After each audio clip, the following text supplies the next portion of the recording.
Vamos ao café da manhã. Só tenho ovo!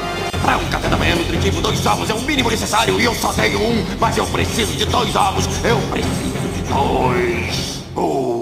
Maldição! Eu preciso comprar ovos imediatamente, porque preciso tomar meu café. E sem ovos eu não posso ter um café da manhã. O que é isso?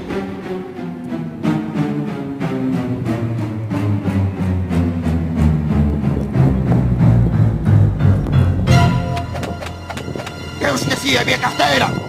Maldição!